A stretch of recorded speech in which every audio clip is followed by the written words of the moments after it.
성도의 삶에 풍랑이 있는 이유는 뭘까요? 우리가 오늘 이런 제목으로 말씀을 좀 나누려고 합니다.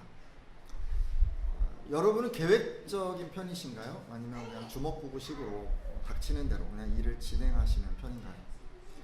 해야 할 일이 여러 개이거나 아니면 장기적으로 진행해야 하는 일이 생기면 보통은 일이 얼마나 걸리고 어느 정도의 노력이 필요한지 이런 걸 잘 따져서 계획을 세우게 됩니다. 그리고 이제 전체적인 상황을 살펴가면서 일을 진행하게 되죠. 저도 이제 계획을 세워서 규모 있게 일을 진행하는 걸 참 좋아합니다. 저하고 MT나 이렇게 수련회 가보신 분 있으신가요?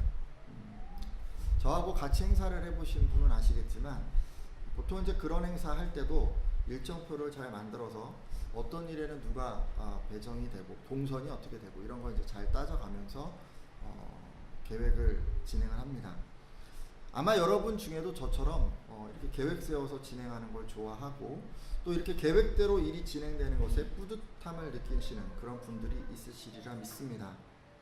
하지만 언제나 계획대로 일이 잘 진행되는 것은 아니죠. 그러니까 예기치 않은 어떤 상황이 발생을 해서 일이 진행되지 않는 그런 경우도 있습니다. 이런 일이 생기면 대부분의 사람들은 스트레스를 받을 뿐만 아니라 이제 의욕도 확 꺾이게 되죠. 예를 들어 이런 거예요. 상반기까지 내가 이런 일을 마무리 지으려고 했는데 갑자기 가정에 어떤 다른 일이 생겨서 지연이 되거나 또 이번 달까지 완수하려고 했던 어떤 그런 업무가 있는데 건강상의 이유로 일정을 맞출 수 없게 되면 그런 경우가 생기면 이제 마음이 이제 힘들어지게 마련입니다. 일만 지연되는 게 아니죠, 그렇죠? 이제 새로 끼어든 어떤 다른 일들 때문에 나중에 이제 그 전에 계획했던 일들을 또 다시 계획해야 하기 때문에 자꾸 이렇게 생각하다 보면 머리도 아프고 또 일할 맛도 안 나고 이렇게 되죠. 여러분 근데 이런 상황에서 여러분 어떻게 하십니까? 하나님 앞에 나가서 어떻게 기도하십니까? 어떤 마음으로 주어진 일을 감당하십니까? 다들 살아오면서 이렇게 계획한 대로 일이 잘 진행되지 않는 것을 경험해 보셨을 텐데 오늘은 빌립보서 말씀을 통해서 바울은 이런 상황을 어떻게 감당했는지 그리고 그런 일들은 오늘날 우리 성도들에게 무엇을 의미하는지 교훈을 얻고자 합니다. 여러분 바울이 정말요 대단한 분이에요. 온 예루살렘과 온 유대와 사마리아 땅 끝까지 이르러서 복음을 전하리라 이런 이제 원대한 꿈을 가지고 있는 그런 사람 아니었습니까? 그랬기 때문에 이 바울은요 그냥 이렇게 저렇게 막 움직이는 사람이 아니고요. 계획을 세워서 장기적인 플랜을 딱 세워서 여기를 가고 여기를 가야겠다 이런 마음으로 기도하고 그렇게 막 진행했으리라 생각을 합니다. 근데 이런 바울의 바쁜 일정에 원치 않는 불청객이 찾아옵니다. 오직 주님을 위해서 내가 복음 전파에 온 힘을 기울이리라 이렇게 생각하고 매일매일 하루를 열심히 살아가는 이 바울에게 그만 로마로 가야 하는, 그것도 로마로 그냥 간 게 아니죠. 감옥에 갇히게 되는 그런 일이 생기게 된 것입니다. 제가요 할 일이 산적해 있고 그걸 어찌어찌 해야겠다 생각한 그런 경우에 다른 일이 갑자기 끼어들면 머리도 아프고 사기도 저하된다고 했습니다. 바울도 아마 그러지 않았을까 이렇게 생각해 보는데요. 사도행전 23장 11절 말씀을 보면 하나님께서는 바울에게 이런 말씀을 하셨습니다. 담대하라, 내가 예루살렘에서 나의 일을 증언한 것 같이 로마에서도 증언하여야 하리라 라고 말씀이죠. 그러니까 하나님이 바울의 마음 가운데 비전과 꿈과 사명을 지금 주신 거예요. 로마를 선교하라 이렇게 말이죠. 그러니까 이제 이런 말씀을 주셨기 때문에 바울은 이제 내가 로마 가서 복음을 증거하기 위해서 열심히 부지런히 뛰어야겠구나 이런 생각을 아마 했을 것입니다. 우선 같이 갈 동역자들을 내가 구하고 그들과 함께 이제 로마에 갈 여정을 위해서 기도하고 필요한 자금도 마련하고 이제 그곳에서 맞이할 수많은 문제들도 대비해야겠다라고 이렇게 아마 생각을 했을 것입니다. 여러분 이렇게 비전을 품은 바울 새롭게 전도할 그런 여행지가 생겼으니 이제 할 일이 태산인데 근데 여러분 이렇게 바쁘고 정신없는 시기에 바울은 아무것도 못하게 된 겁니다. 로마로 이송돼서 감옥에 투옥된 거예요. 요즘으로 치면 이런 거예요. 전교인 수련회 이제 우리가 가게 됐는데 총책임을 맡아서 수련회 필요한 그런 프로그램 짜고 물품도 사고 장소도 예약하고 할 일이 어마어마하게 많은데 시간은 얼마 남지 않았는데 그만 식중독에 걸린 거예요. 그래서 병원에 입원을 하게 되고 아무것도 못하게 된 뭐 그런 상황이 지금 바울의 상황하고 좀 비슷한 것 같습니다. 주님이 주신 그 비전, 그 꿈, 그것으로 인해서 마음은 바쁘고 또 할 일은 많은데 이런 상황에서 갇히게 되었으니 바울은 마음이 얼마나 힘들었을까요? 여러분이 바울과 같은 상황이라면 어떤 마음이 드시겠습니까? 할 일은 많은데요. 아무것도 하지 못하게 됐으니 답답해서 그냥 발만 동동 구르고 계시겠습니까? 아니면 답답한 나머지 의욕을 잃어버리고 그만 자포자기해 버리겠습니까? 우리들은 누구나 하나님께서 비전을 주시면 그 비전을 이루기 위해서 어떤 어려움도 만나지 않기를 바랍니다. 그러니까 모든 환경이 그 비전을 이루기에 완벽하게 세팅되기를 바라는 것이죠. 내가 계획한 대로 착착 일사불란하게 진행되기를 바랍니다. 하지만 하나님께서는 꼭 그렇게만 인도하시지는 않습니다. 언제나 또 항상 또 매번 우리가 계획한 대로 인도해 가시는 것은 아니라는 말씀입니다. 하나님께서는 때로 비전을 이루기에는 도저히 불가능한 상황으로 우리를 몰아가시기도 합니다. 지금 그렇잖아요. 바울에게 로마에서 복음을 전하라라고 이렇게 비전을 주시고 나서 그 후에 로마로 가게 해서 감옥에 들어가게 하신 것처럼 말입니다. 이런 경우 대부분의 사람들은 아무것도 할 수 없기 때문에 불안해하고 답답해합니다.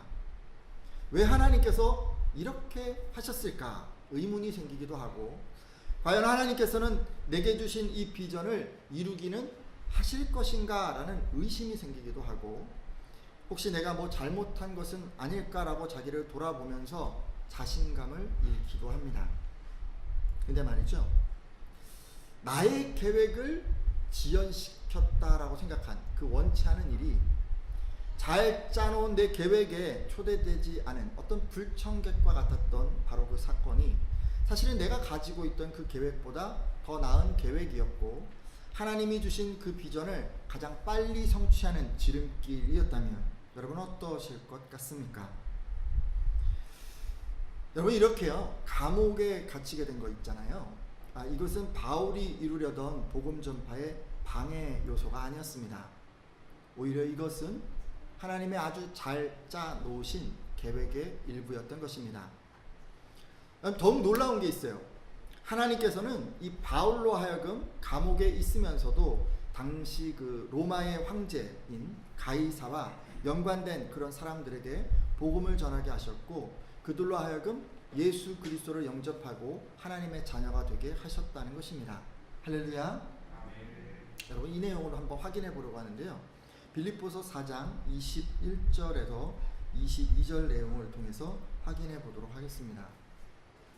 빌립보서 4장 21절에서 22절 말씀인데 함께 읽어주시겠어요? 그리스도 시작. 그리스도 예수 안에 있는 성도에게 각각 문안하라. 나와 함께 있는 형제들이 너희에게 문안하고 모든 성도들이 너희에게 문안하되 특히 가이사의 집사람 줄 몇이니라. 아멘.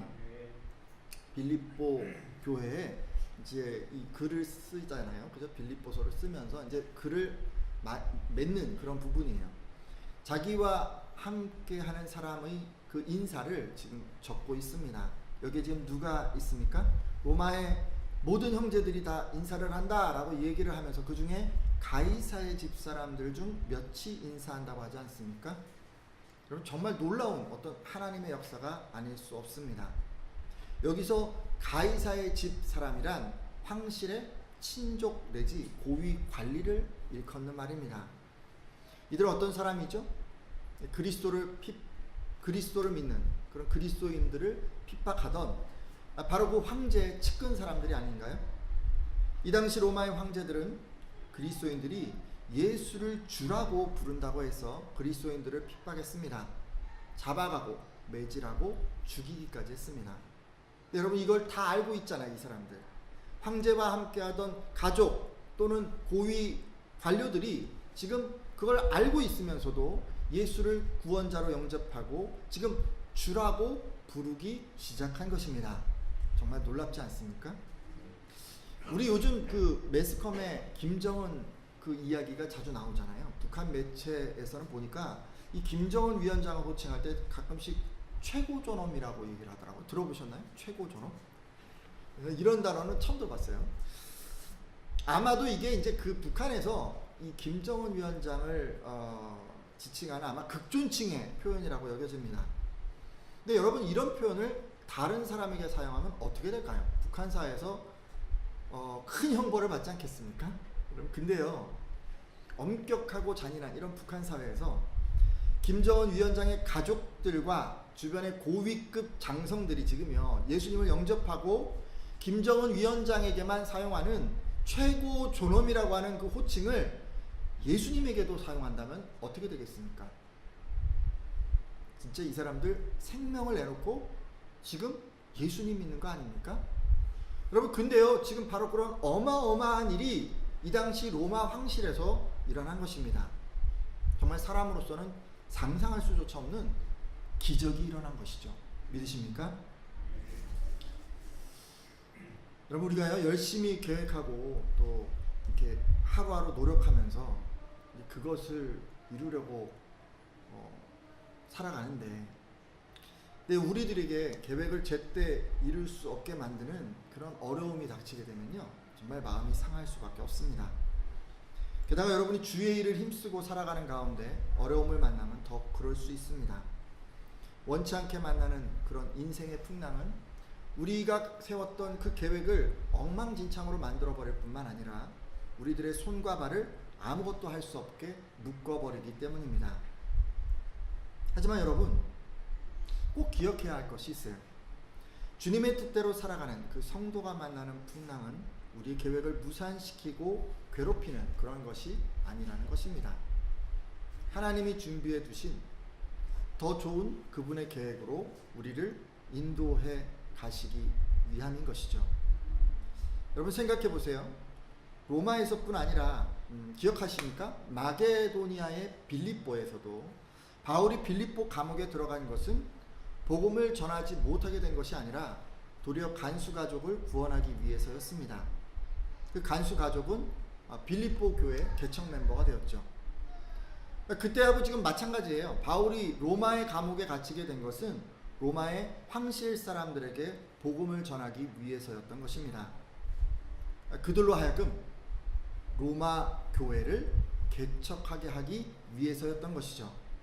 이 얼마나 하나님의 멋진 인도하심입니까? 실제로 여러분, 이렇게 복음이 전해졌잖아요. 그죠? 근데 이 복음으로 인해서 260년이 지난 후에 로마의 콘스탄티누스 황제는 밀라노 칙령을 통해서 기독교를 공인하게 됩니다. 그리고 그로부터 한 80년이 지난 후에 데오도시우스 황제 때에는 기독교를 로마의 국교로 제정하기까지 했습니다. 여러분, 바울이 옥중에서 지금 선교했잖아요. 몇 사람들 이렇게 얘기했잖아요. 그죠? 근데 이게 시작이 돼서 기독교를 핍박하던 그 로마가 완전히 하나님의 통치 아래 들어가게 된 것입니다. 바로 이것이 하나님의 선하신 계획이었던 거예요. 따라서 주의 뜻대로 살아가는 성도가 만나는 풍랑은 역경이 아니고 실패도 아닙니다. 여러분의 계획이 틀어지게 된 것은 도리어 더 좋은 기회를 만나게 하시려는 하나님의 인도하심입니다. 여러분, 믿으십니까? 따라서 여러분, 풍랑을 만나게 되면 불안해하거나 또 원망하지 않았으면 좋겠습니다. 하나님께서 그분의 계획으로 여러분을 친히 인도하시는 것을 믿으시기를 바랍니다. 그리고 하나님께 감사하시기를 바랍니다. 믿음의 눈으로 하나님이 주실 그 선한 결과를 내다보시면서 하나님의 인도하심을 먼저 감사하십시오. 여러분, 감사는요, 마음에서 시작돼서 입으로 나오는 게 감사가 아니고요, 입으로 시작해서 마음을 변화시키는 거예요. 여러분, 마음에 감사가 있든지 없든지 어떤 마음이 있든지 상관하지 말고 일단 감사하십시오. 믿으십니까?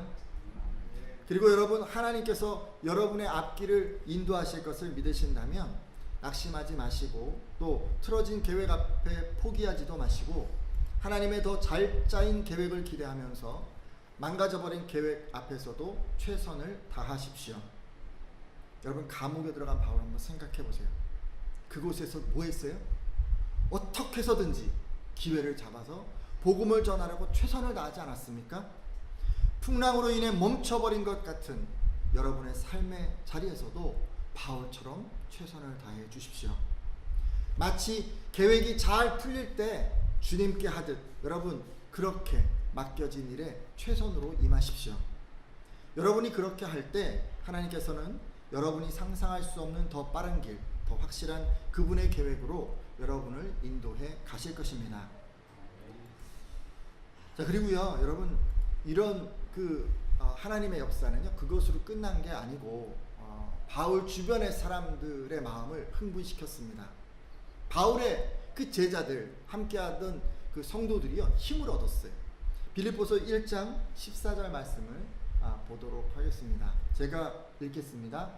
형제 중 다수가 나의 매임으로 말미암아 주 안에서 신뢰함으로 겁없이 하나님의 말씀을 더욱 담대히 전하게 되었느니라. 아멘. 지금 보면요, 뭐라 그래요? 겁없이, 또 뭐라고요? 담대히. 겁없이 담대히. 아니, 어떻게 이럴 수가 있어요? 지금 바울을 따르던 제자, 그 형제들이라고 표현되어 있는데 바울의 삶에 일어난 하나님의 역사를 보고서 지금 분연히 일어선 것 아닙니까? 제자들은요, 바울의 투옥과 그 재판의 모든 과정을 보면서, 아니 그의 삶 속에 하나님께서 역사하시는 것을 보면서 지금 뚜렷한 어떤 확신을 가지고 일어선 것입니다. 바울의 제자들은 감옥에서도 복음을 전하는 그 바울을 통해서 이 로마 곳곳에, 그것도 황실까지 복음이 전해지는 것을 목격했습니다. 이거 정말 기적이 아닐 수가 없는 거죠. 보통 바울이 한 2년 정도 지금 여기 감금돼 있었다고 추측을 하는데 그 2년이 다 지나가기 전이니까 여러분 생각해 보세요. 갇혀 있는데 한 1년 몇 개월 만에 황실 사람들이 몇 명이 절도가 된 거예요. 정말 대단하지 않습니까? 그것도 여러분 최고의 지성인이고 최고의 권력자고 최고의 부자인, 여러분 그 사람들이 자기가 하나님 앞에 죄인임을 고백하고 예수 그리스도를 구주로 영접했던 것입니다. 지금 같으면 어떤 거예요? 대한민국의 최고의 재벌인 삼성가 사람들, 그런 사람들이 그리스도인들이 된 거예요. 아니면 대통령이나 국회의원 같은 권력을 가진 사람들이 그리스도인이 된 거예요. 여러분 이름만 대면 알만한 최고의 대학교, 대학원, 유명 연구소의 저명한 교수들이 그리스도인이 된 거예요. 이거하고 지금 비슷한 일이 일어난 거예요. 근데 여러분 우리의 삶에서 지금 그런 일이 일어나면 우리는 어떻게 될까요? 그것을 바라본 여러분 정말 마음에 신바람이 나고 어느 누구에게든지 나도 전도해야겠구나 라는 그런 생각 들지 않겠습니까? 전도할 맛이 탁 나지 않겠어요? 근데 지금 바울의 제자들도 그 모습을 보면서 좀 그런 마음이었던 것 같습니다. 제자들은 이런 하나님의 역사하심을 통해서 하나님의 살아계심을 확신했습니다. 아마도 바울의 제자들은 하나님께서는 이 갇혀있는 바울을 통해서도 역사하신다. 바울은 풍랑을 만났지만 그럼에도 하나님께서는 모든 것이 합력하여 선을 이루시는 분이시다. 로마의 황실 사람들이 복음을 받아들인 것이 바로 그 증거다라고 이렇게 생각한 것 같습니다. 그리고 이런 생각 끝에 더욱 힘을 얻어서 그들이 지금 겁없이 담대히 복음을 전하게 된 것입니다. 여러분 말씀을 따라 열심히 살아간 여러분이요 어느 날 원치 않는 어려움 당할 수 있어요. 바울처럼 그렇게 갇힐 수 있어요. 그런데요 그렇게 되어서도 여러분 하나님을 원망하지 않고 담대하게 하나님의 인도하심을 기대하며 그렇게 살아갈 때, 그리고 마침내 여러분의 삶에 닥친 어려움의 의미가 하나님의 역사하심으로 분명하게 밝혀질 때, 여러분 그것을 바라보고 있는 믿음의 동역자들은 새 힘을 얻게 되는 것입니다. 왜냐하면 하나님의 역사는요 그냥 한 사람의 개인적인 차원에 머물지 않기 때문입니다. 하나님의 역사는 반드시 그의 주변 사람들을 흥분시킵니다. 여러분은 알고 있는 다른 성도들의 마음에 불을 지피는 것입니다. 그들로 하여금 하나님께 더욱 헌신하게 만듭니다. 그래서 여러분 혼자서는 도저히 할 수 없었던 그 원대한 하나님의 사역을 감당하게 하시는 것입니다. 따라서 여러분, 우리가 좀 욕심을 내야 될 게 있어요. 그건 뭐냐면 내 삶의 자리에서 하나님의 역사가 일어나야 한다는 것입니다. 딴 거 없어요. 그렇죠? 바울처럼 신뢰하고 인내하고 순종해서 하나님의 역사가 여러분의 삶 가운데 일어날 수 있도록 그렇게 만들어 주십시오. 그리고 주의 일을 여러분 감당하고 선한 일을 계획하고 이것들을 도모하며 나갈 때 내 삶에 하나님의 살아계심을 보여주십시오라고 그렇게 하나님께 기도하며 나아가십시오. 여러분의 삶의 결과가 여러분의 노력과 여러분의 기대 안에서 끝나는 것이 아니라 하나님의 능력과 하나님의 계획하심 가운데 도저히 상상할 수 없는 그런 결과로 보여질 수 있도록 해달라고 그렇게 마음을 열고 하나님께 간구하십시오. 그래서요, 하나님의 역사하심으로 여러분 주변의 사람들이 하나님을 체험하고 꼭 헌신하도록 만드시는 그런 여러분들 다 되셨으면 좋겠습니다. 자, 그런데요, 여러분, 우리의 삶에 이렇게 풍랑이 일었어요. 계획한 대로 일이 진행되지 않는 거예요. 갑자기 딱 막혀버리는 거예요. 근데 그 속에서는요, 이렇게 하나님의 일하심을 바라보고 또 비전을 이루기 위해서 열심을 내는 이런 사람들만 있는 건 아니에요. 여러분 주변에는요, 여러분을 시기하고 그리고 질투하는 그런 사람들이 있을 수가 있습니다. 이 사람들은 여러분이 안 되는 것을 이용해서 자기의 유익을 챙기려는 그런 사람들입니다.